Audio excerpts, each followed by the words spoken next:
प्रदेशमध्ये आग्रा येथील किल्ल्यामध्ये आलेले आहेत. आग्र्याच्या किल्ल्यामध्ये आज आम्ही आलेले आहोत आणि आग्र्याच्या किल्ल्यामध्ये आम्ही बरंच काही फिरलेलं आहे, पाहिलेलं आहे.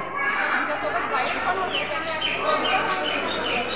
त्याच्यामुळं आम्हाला चांगलं म्हणजे लक्षात आलेलं आहे की गाईडला काय घरांना माहिती नव्हतं. तर गाईडच्या माध्यमातून आपल्या किल्ल्याची खूपच छान माहिती मिळवलेली आहे.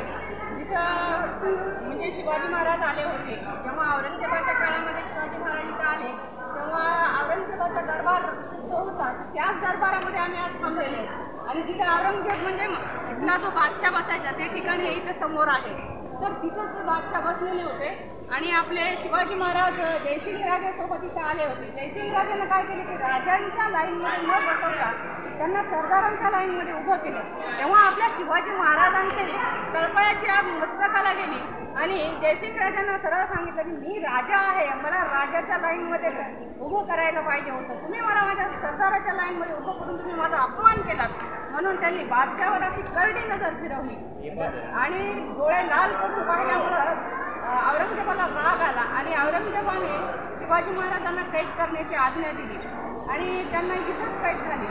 आणि त्यांना कैद केल्याच्या नंतर ते समोरचे जे दार आहे दिसतंय त्या समोरच्या दाराच्या तिथं ते बंदीगृह होतं, त्या बंदीगृहामध्ये शिवाजी महाराजांना ठेवण्यात आलं होतं. शिवाजी महाराजांसोबत बाळराजे शंभू होते.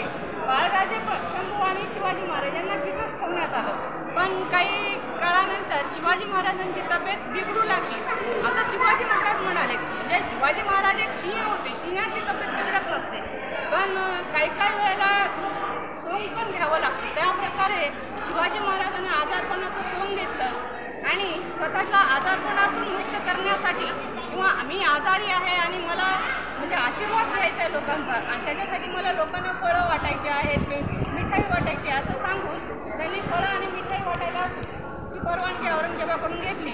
आणि काही दिवस खरोखरच त्या डब्यामधून म्हणजे मिठाई आणि फळं गेली.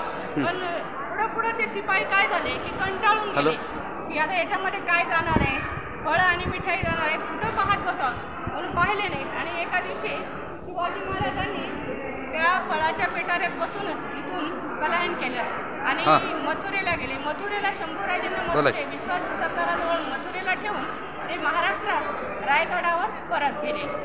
तर या किल्ल्याचं इतकं महत्त्व आहे आपल्यासाठी म्हणजे महाराष्ट्रीयन लोकांसाठी.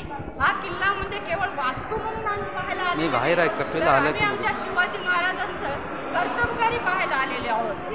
शिवाजी महाराज किती कर्तबगार होते, किती जिज्ञासू होते आणि कसे म्हणजे संकटाला कसं तोंड द्यायचे आणि ह्या अशा कठोर अशा औरंगजेबाच्या तावडीतून कसे महाराज सुटले आणि कसा हा किल्ला पण आहे म्हणजे एखाद्या लोखंडासारखा असलेला किल्ला जिथून पक्षीसुद्धा जाऊ शकत नाही अशा किल्ल्यातून आमचे शिवाजी महाराज सहजपणे निघून गेले.